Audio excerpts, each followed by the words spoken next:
안녕하세요, 여러분. 오늘 들려드릴 사연은 실제 있었던 일을 바탕으로 한 이야기입니다.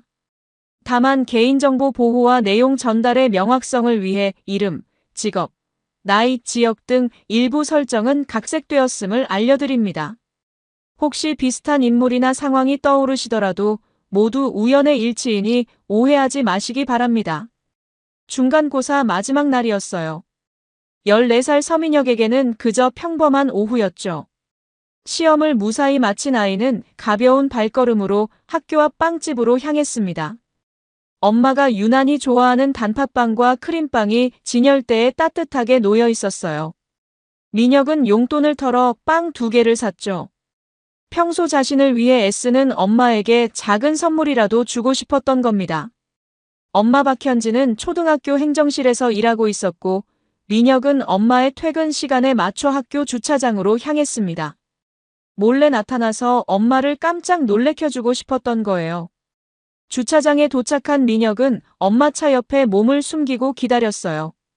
빵 봉투를 꼭 안고 서 있던 민혁의 귓가에 익숙한 목소리가 들려왔습니다. 엄마였죠. 현지는 휴대폰을 귀에 댄 채 자기 차를 향해 걸어오고 있었어요. 민혁은 지금이다 싶어 튀어나가려는 순간 엄마의 말이 귀에 꽂혔습니다. 오늘은 남편 빨리 올 수 있어. 어제처럼은 힘들어. 주말에 내가 몰래 나올게. 그 목소리는 업무 통화를 할 때의 차분한 톤과는 완전히 달랐습니다. 뭔가 부드럽고 조심스럽고 누군가에게 살짝 애교라도 부리는 듯한 느낌이었죠. 응, 알았어. 그때 봐. 현지는 통화를 끊고 차 문을 열려다 민혁을 발견했어요. 여기 웬일이야?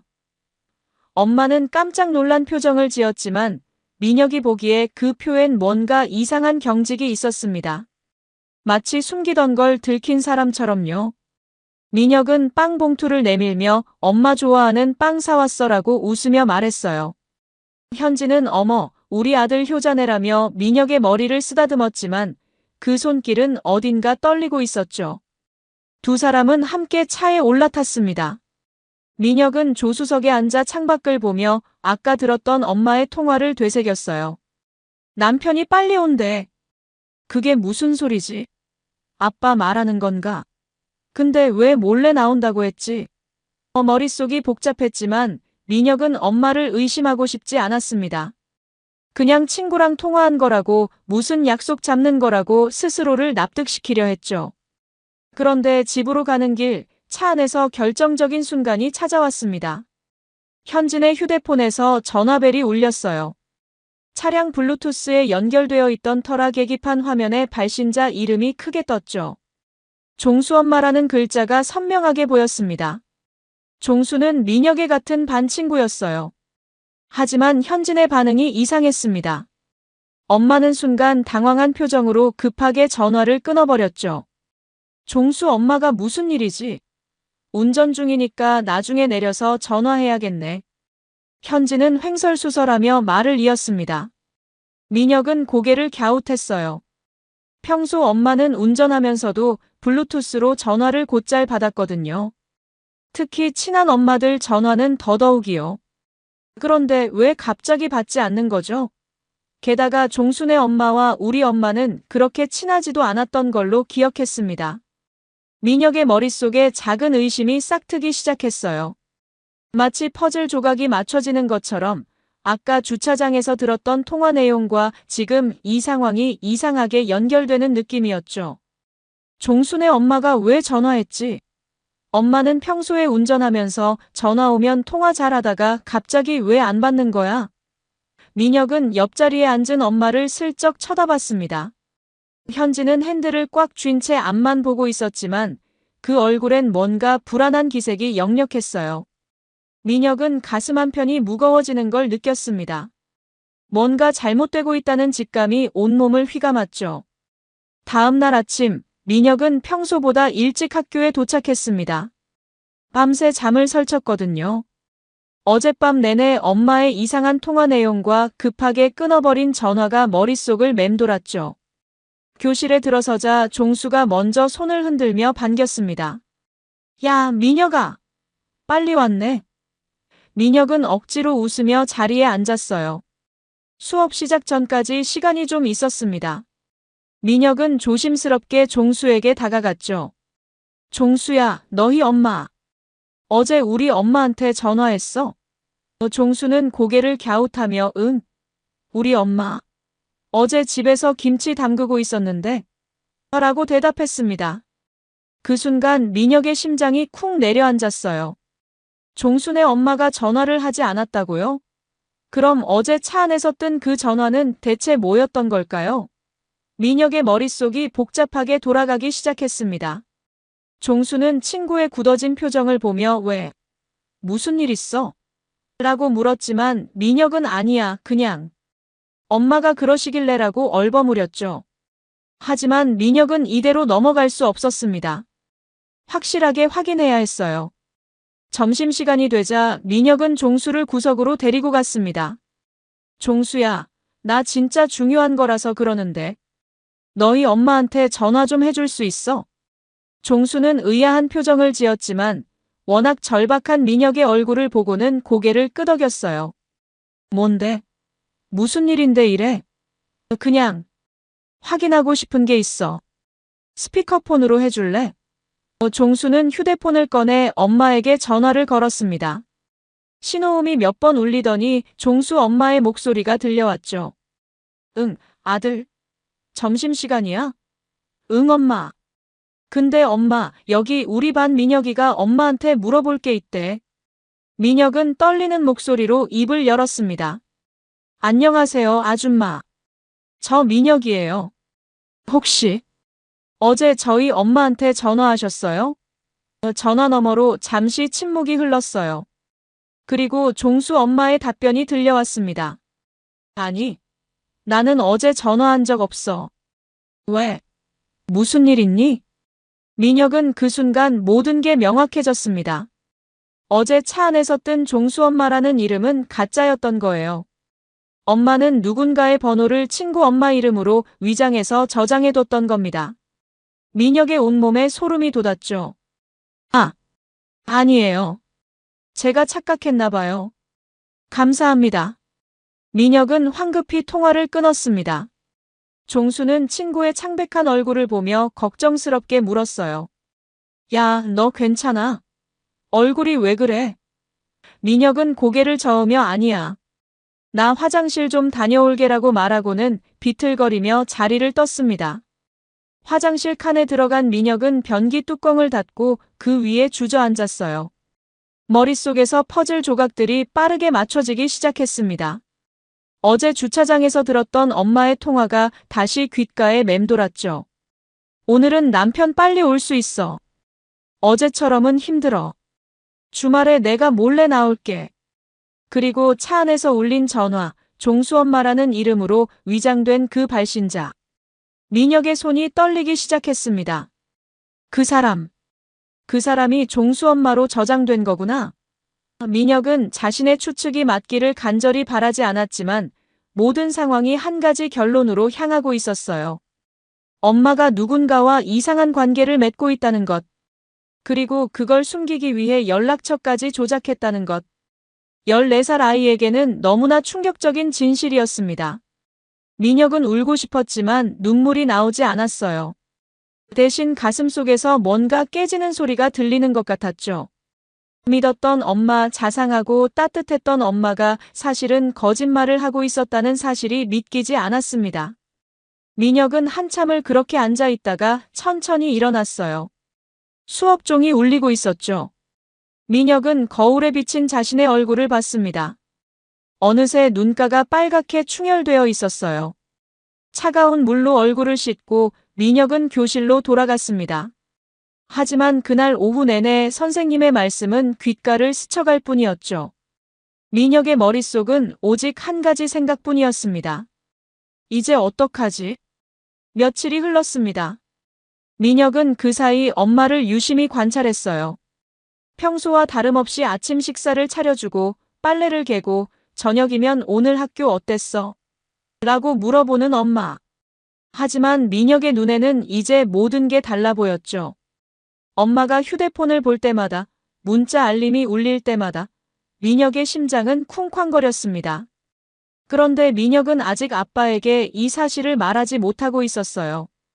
아빠 이주성은 소프트웨어 개발자로 일하면서 늘 바쁘게 살아왔습니다. 프로젝트 마감에 쫓기는 날이면 밤늦게 귀가하기 일쑤였죠. 그런 아빠에게 이런 끔찍한 이야기를 어떻게 꺼내야 할지 민혁은 알 수 없었습니다. 어느 날 저녁 주성이 회사 야근으로 늦는다는 연락을 해왔어요. 현지는 그래, 조심해서 들어와라고 전화를 끊더니 민혁에게 엄마 샤워 좀 할게. 저녁 설거지는 나중에 할게라고 말했습니다. 욕실 문이 닫히는 소리가 들렸죠. 민혁은 거실에서 숙제를 하는 척하며 앉아 있었어요. 그런데 이상했습니다. 시간이 꽤 지났는데도 욕실에서 물소리가 들리지 않는 거예요. 샤워를 한다고 들어갔는데 물을 틀지 않다니 이건 분명 수상했죠. 민혁은 조심스럽게 자리에서 일어났습니다. 발소리를 최대한 죽이며 욕실 쪽으로 다가갔어요. 문틈 사이로 희미하게 엄마의 목소리가 들려왔습니다. 이번엔 당신이 미리 방 잡아놔. 3시간 정도는 괜찮아.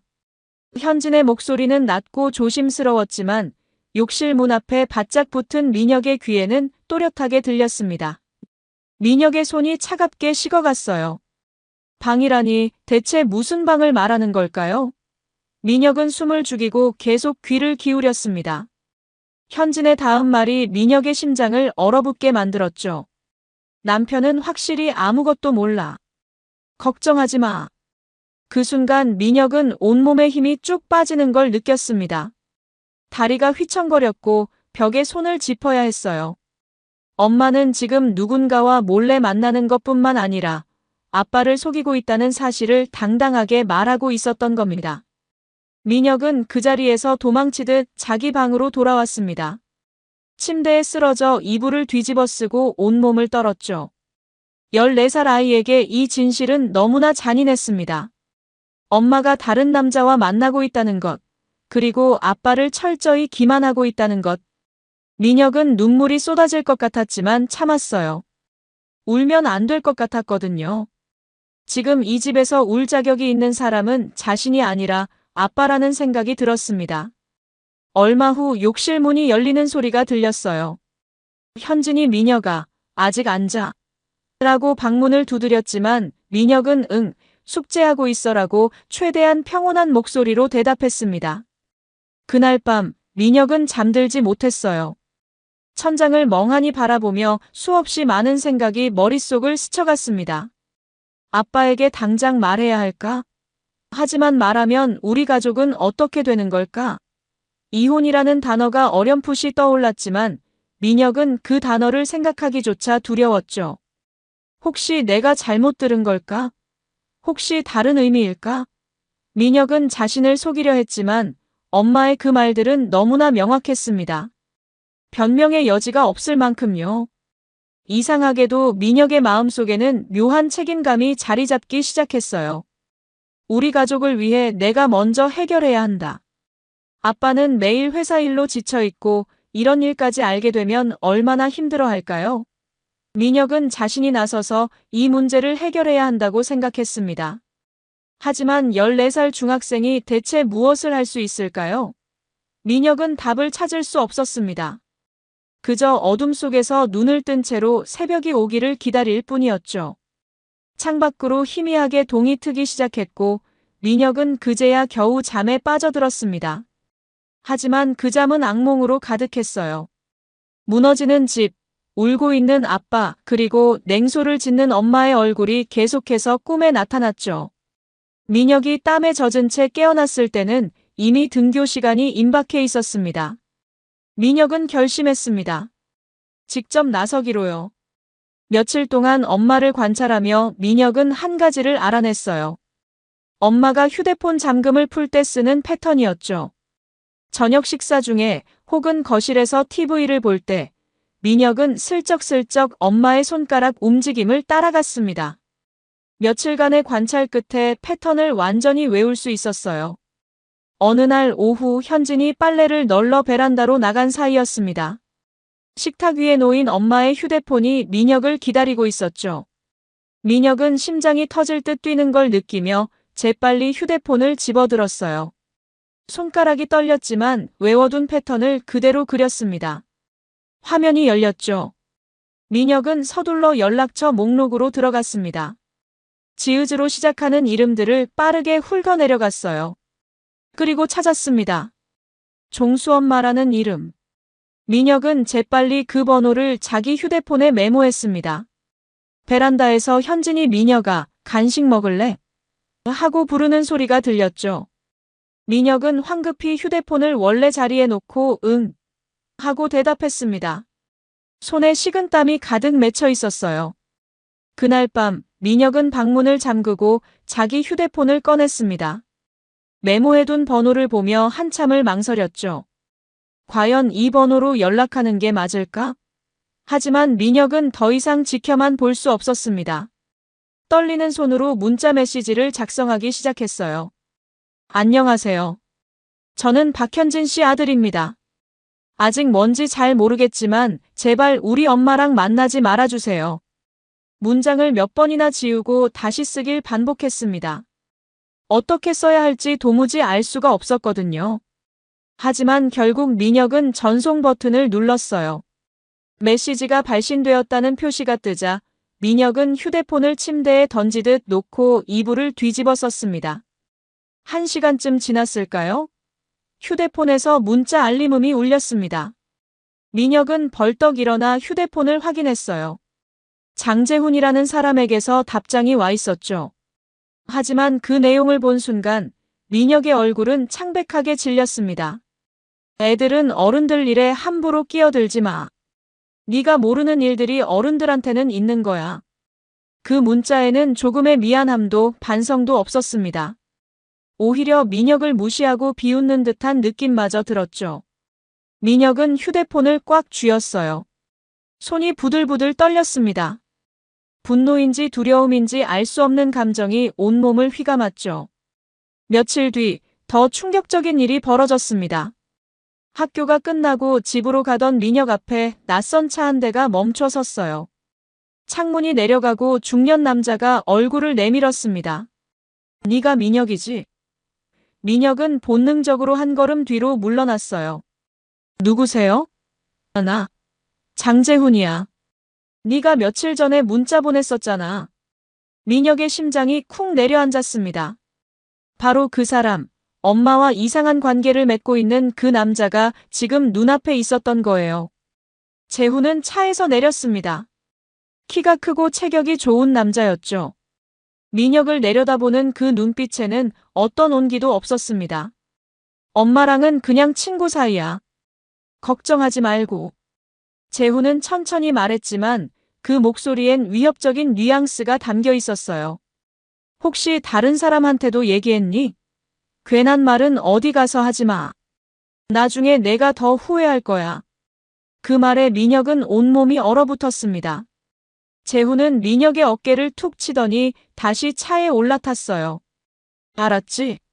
착한 아들이니까 말 잘 들을 거라고 믿는다. 차가 출발하고 민혁은 그 자리에 우두커니 서 있었습니다. 다리에 힘이 풀려 주저앉을 것 같았죠. 민혁은 그제야 깨달았습니다. 자신 혼자서는 도저히 이 문제를 해결할 수 없다는 것을요. 상대는 어른이고 자신은 그저 14살 중학생에 불과했습니다. 게다가 저 남자는 두렵기까지 했어요. 민혁은 비틀거리며 집으로 향했습니다.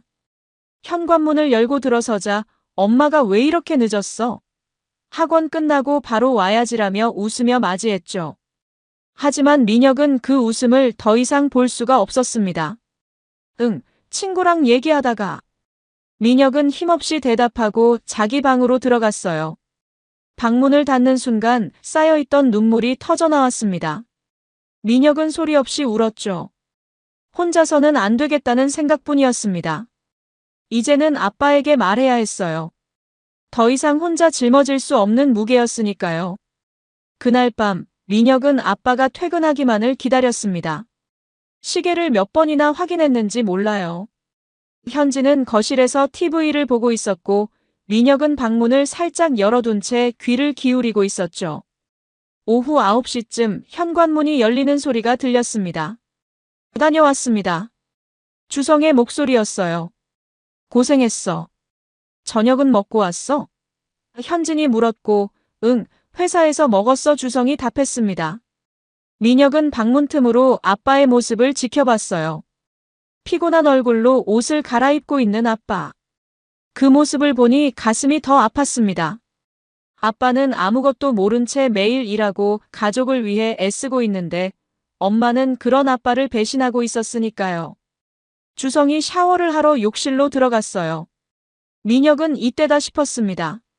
엄마가 거실에서 드라마를 보는 동안 민혁은 조용히 방문을 열고 복도로 나왔죠. 욕실 앞에서 기다렸어요. 물소리가 멈추고 잠시 후 주성이 나왔습니다. 민혁아, 안 자고 뭐해? 아빠, 할 말이 있어. 민혁의 목소리가 떨리고 있었습니다. 주성은 아들의 심각한 표정을 보고 고개를 갸웃했어요. 무슨 일이야? 성적 때문에 그래? 아니, 아빠 방으로 가자. 엄마 몰래. 그 말에 주성은 더 의아한 표정을 지었지만 민혁을 따라 안방으로 들어갔습니다. 민혁은 방문을 조용히 닫았어요. 아빠, 엄마가. 민혁은 말문이 막혔습니다. 어떻게 시작해야 할지 알 수가 없었죠. 주성은 침대에 앉으며 천천히 말해봐. 무슨 일인데? 라고 물었어요. 민혁의 눈에서 눈물이 주르륵 흘러내렸습니다. 아빠, 미안해. 내가 진작 말했어야 했는데. 왜? 울지 마. 대체 무슨 일이야? 오주성은 당황하며 아들의 어깨를 잡았습니다. 민혁은 숨을 크게 들이쉬고 입을 열었어요. 엄마가 다른 남자 만나고 있어. 그 순간 방 안의 공기가 얼어붙었습니다. 주성의 손이 멈췄고 얼굴에서 표정이 사라졌죠. 뭐라고? 주성의 목소리가 낮게 깔렸습니다. 민혁은 떨리는 목소리로 지난 며칠간 있었던 일들을 하나하나 설명하기 시작했어요. 엄마 차 앞에서 우연히 들은 통화 내용, 차 안에서 울린 종수 엄마의 전화, 욕실에서 몰래 통화하는 모습, 그리고 장재훈이라는 남자의 존재까지. 주성은 점점 굳어가는 얼굴로 아들의 말을 들었습니다. 민혁아, 그게 혹시 내가 잘못 이해한 거 아닐까? 주성은 믿고 싶지 않았던 거예요. 하지만 민혁은 고개를 저었습니다. 아빠, 증거가 있어. 민혁은 자기 휴대폰을 꺼냈습니다. 욕실 문 앞에서 몰래 녹음했던 파일을 재생했죠. 이번엔 당신이 미리 방 잡아놔. 3시간 정도는 괜찮아. 현진의 목소리가 스피커를 통해 흘러나왔습니다. 남편은 확실히 아무것도 몰라. 걱정 마. 그 말을 듣는 순간 주성의 얼굴이 흑빛으로 변했어요. 손이 부들부들 떨리기 시작했죠. 민혁은 계속해서 엄마 휴대폰에서 확인한 종수 엄마의 진짜 이름이 장재훈이라는 것, 그리고 그 남자에게 보낸 문자와 받은 답장까지 모두 보여줬습니다. 주성은 휴대폰 화면을 멍하니 바라봤어요. 애들은 어른들 일에 함부로 끼어들지 마. 나중에 내가 더 후회할 거야. 장재훈이 민혁에게 보낸 협박성 문자를 본 순간 주성의 이마에 핏줄이 불끈 솟아올랐습니다. 이 새끼가. 주성은 치를 떨었어요. 민혁은 아빠의 그런 모습을 처음 봤습니다. 늘 차분하고 조용했던 아빠가 지금은 온몸으로 분노를 표출하고 있었죠. 아빠, 미안해. 내가 먼저 알았는데 말 못해서. 민혁은 다시 눈물을 쏟아냈습니다. 아빠 힘들까봐. 내가 해결해 보려고 했어. 그 말을 듣는 순간 주성의 눈시울이 붉어졌습니다. 14살밖에 안 된 아들이 이 무거운 비밀을 혼자 감당하려 했다는 사실이 주성의 가슴을 찢어놓았어요. 민혁아. 주성은 아들을 꼭 안아줬습니다. 내 잘못이 아니야. 절대로. 민혁은 아빠 품에서 한참을 울었어요. 두 사람이 진정되기까지 꽤 시간이 걸렸습니다. 주성은 침대 가장자리에 앉아 두 손으로 얼굴을 감싸 쥐었어요. 머릿속이 복잡했죠. 아내를 믿었던 지난 시간들이 주마등처럼 스쳐갔습니다. 언제부터였을까요? 언제부터 현진은 다른 남자를 만나기 시작한 걸까요? 주성은 자신이 너무 일에만 몰두한 건 아닐까 하는 자책도 들었지만 곧 고개를 저었어요. 아무리 그래도 이건 아니었습니다. 배신은 배신일 뿐이었죠. 미녀가 이제 아빠한테 맡겨. 알았지? 주성은 아들을 바라보며 단호하게 말했습니다. 아빠가 다 처리할 거야. 민혁은 고개를 끄덕였어요. 이제야 짐을 내려놓은 것 같았습니다. 그날 밤 주성은 잠들지 못했습니다. 침대에 누워 천장을 바라보며 수없이 많은 생각을 했죠. 옆에서 평온하게 자고 있는 현진을 보니 분노가 치밀어 올랐습니다. 어떻게 저렇게 태어날 수가 있을까요? 매일 거짓말을 하면서도 가족 앞에서는 아무렇지 않은 척할 수 있다니. 주성은 조용히 침대에서 일어났어요. 거실로 나가 노트북을 켰습니다. 검색창에 이혼 변호사, 상간자 소송이라는 단어를 입력했죠. 새벽까지 주성은 관련 정보들을 찾아봤습니다. 그리고 다음 날 아침 출근하기 전 조용히 변호사 사무실에 상담 예약을 잡았어요. 이제 더 이상 물러설 수 없었습니다. 며칠 뒤 주성은 변호사와의 상담을 마치고 돌아왔습니다. 변호사는 명확하게 말했죠. 증거가 충분하다고요. 녹음 파일, 문자 메시지, 연락처 위조 정황까지 모두 법정에서 유효한 증거가 될 수 있다고 했습니다. 주성은 더 이상 망설이지 않기로 했어요.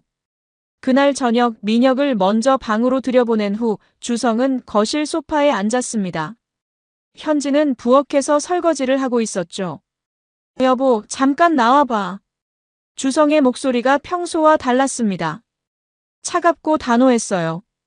현진은 고무장갑을 벗으며 왜? 무슨 일 있어? 라고 물으며 거실로 나왔습니다. 앉아. 주성이 말했고 현진은 의아한 표정으로 소파에 앉았어요. 대체 무슨 일인데 이래? 장재훈이 누구야? 주성의 질문에 현진의 얼굴이 순간 굳었습니다. 찰나의 순간이었지만 주성은 그 표정 변화를 놓치지 않았죠. 현진은 곧 평온한 표정을 되찾으며 누구? 무슨 소리야? 장재훈이 누군데? 라고 되물었습니다. 하지만 그 목소리에는 미세한 떨림이 섞여 있었어요. 주성은 휴대폰을 꺼내 민혁이 보여줬던 증거들을 하나씩 화면에 띄웠습니다. 종수 엄마로 저장된 이번호 말이야. 진짜 이름은 장재훈이던데. 현진의 얼굴이 창백하게 변했습니다. 그건. 현진은 말을 더듬기 시작했어요. 주성은 녹음 파일을 재생했습니다. 이번엔 당신이 미리 방 잡아놔. 3시간 정도는 괜찮아. 현진의 목소리가 거실 가득 울려 퍼졌죠. 남편은 확실히 아무것도 몰라. 걱정 마. 그 순간 현진의 얼굴에서 모든 혈기가 빠져나갔습니다. 입술이 파르르 떨렸어요. 이건 어디서 난 거야? 내가 욕실에서 통화할 때 민혁이가 녹음했어. 우리 아들이. 주성의 말에 현진은 깜짝 놀라 뒤를 돌아봤습니다. 민혁이의 방문이 꼭 닫혀 있었죠. 민혁이가. 현진의 목소리가 잦아들었습니다. 주성은 계속해서 증거를 내밀었어요. 장재훈과 주고받은 문자 내용, 그리고 민혁에게 보낸 협박성 메시지까지. 현진은 더 이상 변명할 수 없다는 걸 깨달았습니다. 증거가 너무나 명확했으니까요. 주성은 현진이 무너질 거라고 예상했습니다. 울면서 용서를 빌거나 최소한 미안하다는 말이라도 할 거라고 생각했죠. 하지만 현진의 반응은 전혀 예상 밖이었어요. 잠시 침묵이 흐른 뒤 현진이 입을 열었습니다. 그래, 만났어. 그 목소리에는 뉘우침이 없었습니다. 오히려 개운하다는 듯한, 이제야 털어놓는다는 듯한 뉘앙스마저 풍겼죠. 주성은 믿을 수 없다는 표정을 지었어요. 당신 지금 무슨 소리 하는 거야? 그동안 숨기느라 힘들었어. 이제 다 알았으니 할 말 없어. 현진은 팔짱을 끼며 소파에 기댔습니다. 주성은 분노가 치밀어 올랐지만 애써 참으며 물었어요. 미안하다는 말도 안 하고 잘못했다는 생각도 없어. 미안하긴 한데 뭐. 이미 벌어진 일인데 어쩌겠어. 현진의 태도는 놀라울 정도로 태연했습니다. 마치 회사에서 실수한 보고서에 대해 이야기하는 것처럼요. 주성은 주먹을 불끈 쥐었어요. 손톱이 손바닥에 파고들 정도로 강하게요. 그때 민혁이의 방문이 조금 열렸습니다. 민혁은 밖에 대화를 듣고 있었던 거예요. 현진은 아들의 존재를 눈치챘고 갑자기 화가 치밀어 오르는 걸 느꼈습니다. 자신의 비밀을 폭로한 장본인이 바로 저 아이였으니까요. 현진은 벌떡 일어나 민혁의 방으로 성큼성큼 걸어갔어요. 박현진. 조주성이 소리쳤지만 현진은 멈추지 않았습니다. 방문을 확 열자 민혁이 침대 가장자리에 앉아 겁먹은 얼굴로 엄마를 올려다보고 있었죠. 내가 녹음한 거야? 내가 아빠한테 다 말한 거야? 현진의 목소리가 날카롭게 울렸습니다. 엄마. 민혁은 떨리는 목소리로 대답했어요. 그만해. 조주성이 뒤따라 들어왔지만 현진은 이미 폭발 직전이었습니다. 내가 입만 다물었으면 우리 다 행복했어. 현진은 민혁을 향해 소리쳤어요. 그 말에 민혁의 얼굴이 하얗게 질렸습니다. 지금 힘든 건 다 내 잘못이야. 내가 우리 가족을 무너뜨렸어. 현진의 손가락이 민혁을 가리켰죠. 주성은 믿을 수 없다는 표정으로 현진을 바라봤습니다. 지금 무슨 소리를 하는 거야? 가족을 무너뜨린 건 당신이잖아. 아니야. 민혁이가 가만히 있었으면 아무 일도 없었을 거라고. 현진은 히스테리를 부리기 시작했어요. 민혁은 그 자리에서 얼어붙었습니다. 엄마가 자신에게 책임을 돌리고 있다는 사실이 믿기지 않았죠. 눈물이 주르륵 흘러내렸어요. 엄마. 나는 그냥 아빠한테 고자질한 거지. 너 때문에 우리 집안이 이렇게 됐어. 현진의 목소리는 점점 더 커졌습니다. 주성은 더 이상 참을 수 없었어요. 현진의 팔을 잡고 방 밖으로 끌어냈습니다. 민혁한테 손대지 마. 나. 내가 왜 내 아들한테 화내면 안 돼? 내 아들. 지금 내가 엄마 자격이 있다고 생각해? 주성의 목소리가 거실에 메아리 쳤습니다. 현진은 주성의 손을 뿌리치며 소파에 털썩 주저앉았어요. 거친 숨을 몰아쉬며 머리를 감싸쥐었죠. 주성은 천천히 현진에게 다가가 차갑게 말했습니다. 내일 당장 변호사 사무실 갈 거야. 이혼 서류 준비했어. 그리고 장재훈, 그 새끼한테는 상간자 소송 들어갈 거야. 현진은 고개를 번쩍 들었어요. 뭐? 이혼? 당연하지. 당신 같은 사람이랑 더 이상 못 살아. 주성의 목소리는 단호했습니다. 현진은 비웃듯 코웃음을 쳤어요. 좋아. 그래, 이혼하자. 나도 이제 지쳤어. 그 말을 끝으로 현진은 안방으로 들어가 문을 쾅 닫아버렸습니다. 주성은 민혁의 방으로 돌아갔어요. 민혁은 여전히 침대에 앉아 울고 있었죠. 주성은 아들을 꼭 안아주며 속삭였습니다. 괜찮아, 민혁아. 아빠가 다 해결할게. 다음 날 주성은 회사에 반차를 내고 변호사 사무실로 향했습니다. 변호사는 준비된 서류들을 책상 위에 펼쳐놓으며 설명했어요. 상간자에 대한 손해배상 청구 소송과 이혼 소송 두 가지를 동시에 진행하겠습니다. 증거가 확실하니 승소 가능성이 매우 높아요. 주성은 고개를 끄덕이며 서류에 서명했죠. 손이 떨렸지만 이제 돌아갈 수는 없었습니다. 내용 증명은 언제쯤 발송되나요? 오늘 바로 보내드리겠습니다. 배우자분과 상간자 두 분 모두에게 발송될 거예요. 변호사의 말에 주성은 잠시 망설였습니다. 내용 증명이 현진의 직장으로 배송되면 어떻게 될까요? 하지만 곧 마음을 굳혔어요. 현진이 선택한 길이었으니까요. 며칠 뒤 그날이 왔습니다. 초등학교 행정실에 등기우편 한 통이 도착했어요. 발신인은 법무법인이었고 수신인은 박현진이었죠. 행정실 직원 김 선생이 우편물을 받아들고 현진 씨, 우편 왔어요라고 불렀습니다. 현진은 책상에서 일어나 우편물을 받았어요. 순간 얼굴이 하얗게 변했습니다. 법무법인 이름이 선명하게 적혀 있었거든요. 손이 떨렸죠. 무슨 우편이에요? 옆자리 이 선생이 무심코 물었습니다. 아, 아무것도 아니에요. 현지는 황급히 우편물을 가방에 쑤셔 넣었어요. 하지만 이미 늦었습니다. 김 선생과 이 선생은 그 짧은 순간 봉투에 적힌 법무법인 이름을 보고 말았거든요. 점심시간 교무실 한쪽에서 수군거림이 시작됐습니다. 행정실 박 선생한테 법무법인에서 우편 왔던데. 진짜요? 무슨 일 있나 봐요. 혹시 소송 관련 아닐까요? 소문은 생각보다 빠르게 퍼져나갔어요. 학교라는 곳이 원래 그렇잖아요. 작은 일도 금방 모두가 알게 되는 곳이죠. 오후가 되자 더 구체적인 소문이 돌기 시작했습니다. 남편이 이혼 소송 걸었다던데. 아니, 상간자 고소했다는 얘기도 있어요. 설마 행정실 박 선생이? 교사들과 직원들의 시선이 하나둘 현진에게 쏠리기 시작했어요. 복도에서 마주칠 때마다 수군거리는 소리가 들렸습니다. 현진은 그날 오후 내내 행정실 책상에 앉아 있었지만 일이 손에 잡히지 않았어요. 주변의 시선이 따가웠죠.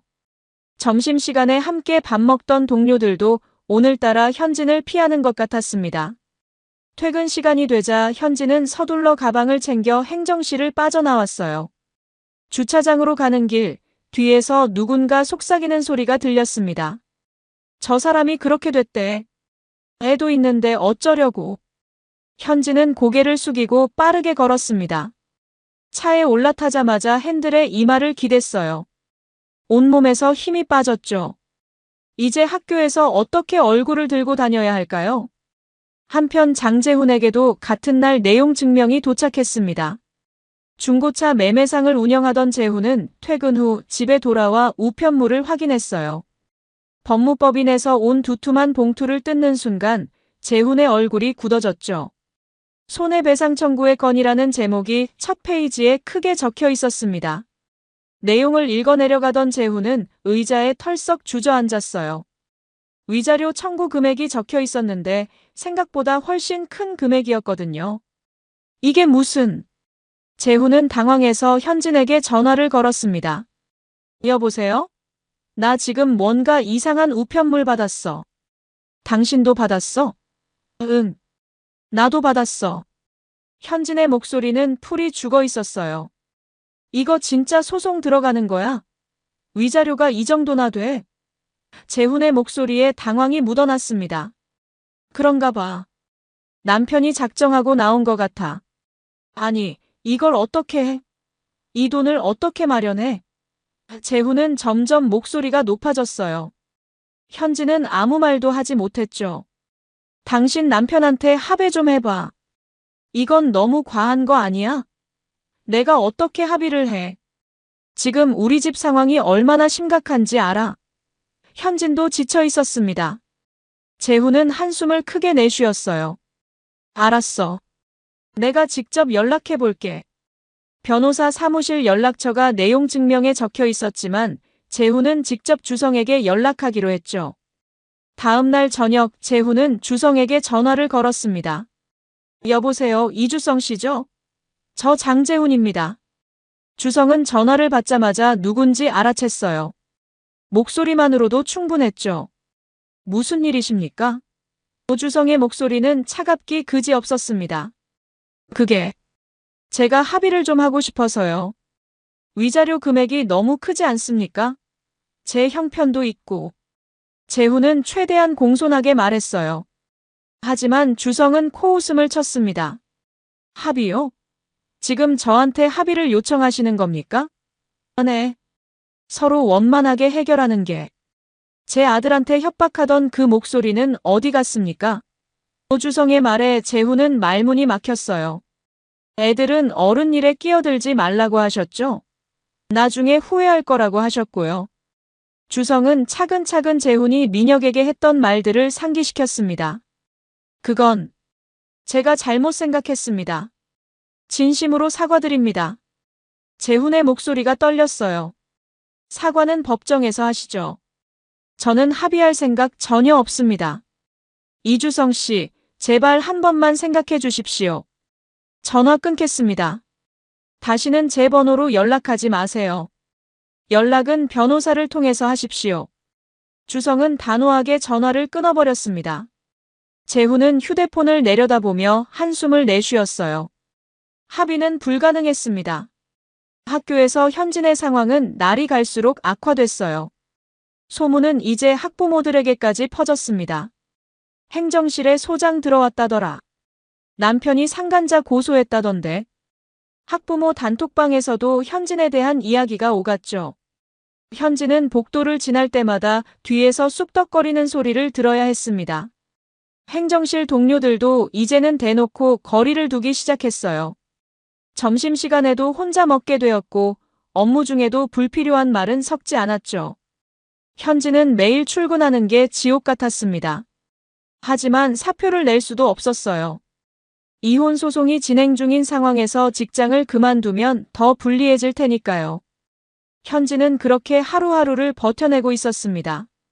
몇 주가 흐르고 법원에서 이혼 조정 기일이 잡혔습니다. 주성은 정장을 차려입고 변호사와 함께 법원에 도착했어요. 조정실 앞 복도에서 현진을 마주쳤죠.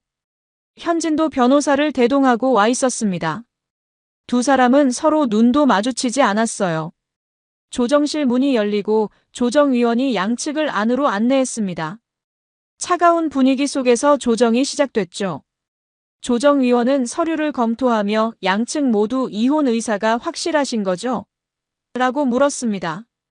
주성은 단호하게 네라고 답했어요. 현진도 고개를 끄덕였죠. 그럼 재산분할과 양육권 문제를 논의하겠습니다. 조정위원이 말을 이었어요. 주성 측 변호사가 먼저 입을 열었습니다. 저희 측은 단독 친권과 양육권을 요청합니다. 배우자의 부정행위로 인해 미성년 자녀에게 정서적 피해가 발생했고 심지어 자녀에게 책임을 전가하는 발언까지 했습니다. 현진 측 변호사가 반박했어요. 그건 일시적인 감정 격양 상태에서 나온 말일 뿐입니다. 모성애까지 부정할 수는 없습니다. 주성은 가방에서 녹음기를 꺼냈습니다. 조정위원에게 재생 허락을 구한 후 버튼을 눌렀죠. 내가 입만 다물었으면 우리 다 행복했어. 지금 힘든 건 다 내 잘못이야. 내가 우리 가족을 무너뜨렸어. 현진의 목소리가 조정실에 울려 퍼졌습니다. 그 목소리는 날카롭고 공격적이었어요.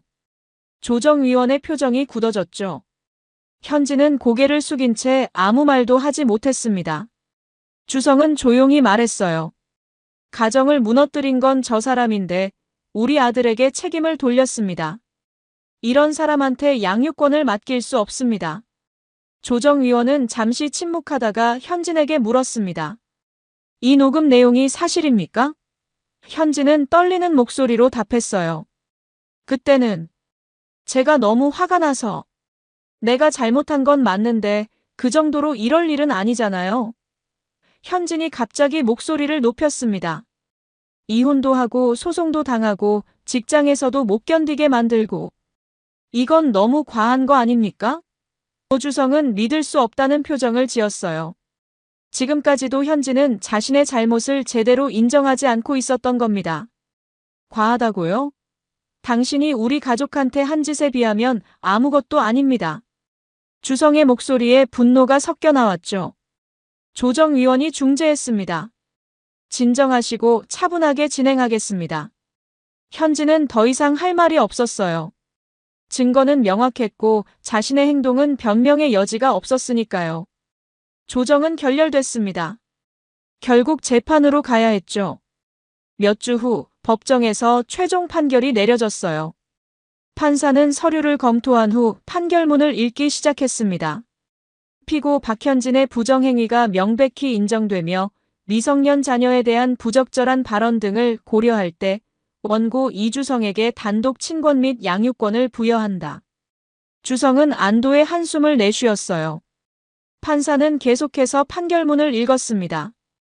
또한 상간자 장재훈은 원고에게 위자료로 3천만 원을 지급할 것을 명한다. 재훈은 방청석에서 고개를 떨구었죠. 현진은 멍한 표우로 판사를 바라봤습니다. 모든 게 끝난 거예요. 판결 후 며칠 뒤 현진은 짐을 싸기 시작했습니다. 이혼 판결에 따라 집을 나가야 했거든요. 민혁은 자기 방에서 그 모습을 지켜봤어요. 복잡한 감정이 밀려왔습니다. 엄마를 미워하면서도 한편으로는 슬프기도 했죠. 현진이 마지막 짐을 챙기고 현관으로 향했어요. 민혁은 방문을 열고 나왔습니다. 두 사람이 복도에서 마주쳤죠. 현진은 민혁을 바라보며 입을 열었어요. 민혁아. 목소리가 떨렸습니다. 민혁은 대답하지 않았어요. 현진은 계속 말했습니다. 넌 나중에 후회할 거야. 엄마를 버린 건 너니까. 그 말에 민혁은 고개를 들어 엄마를 똑바로 바라봤습니다. 눈에는 눈물이 고여 있었지만 목소리는 단호했어요. 엄마가 먼저 날 버렸어요. 그 말이 현진의 가슴을 찔렀습니다. 현진은 할 말을 잃었죠. 민혁은 계속 말했어요. 엄마는 나한테 가족을 무너뜨렸다고 했잖아요. 하지만 가족을 무너뜨린 건 엄마예요. 내가 아니라. 현진의 눈에서 눈물이 흘러내렸습니다. 하지만 민혁은 더 이상 엄마를 위로해주지 않았어요. 현진은 고개를 돌리고 현관문을 열었죠. 뒤돌아보지 않고 집을 나섰습니다. 문이 닫히는 소리가 복도에 울렸어요. 주성이 민혁의 곁으로 다가왔습니다. 괜찮아? 주성이 물었어요. 민혁은 고개를 끄덕였습니다. 응, 괜찮아. 사실 괜찮지는 않았지만 민혁은 이제 앞으로 나아가야 한다는 걸 알고 있었죠. 주성은 아들을 꼭 안아줬습니다. 우리 이제 둘이서 잘 살아보자. 아빠가 열심히 할게. 나도 열심히 할게, 아빠. 민혁은 아빠의 품에서 처음으로 편안함을 느꼈어요. 그동안 짊어지고 있던 무거운 짐을 내려놓은 기분이었죠. 창밖으로 석양이 지고 있었습니다. 오렌지빛 햇살이 거실을 따뜻하게 비췄어요. 그날 저녁 주성과 민혁은 함께 저녁을 차려 먹었습니다. 서툴지만 아빠가 만든 김치찌개였죠. 맛있어? 주성이 물었어요.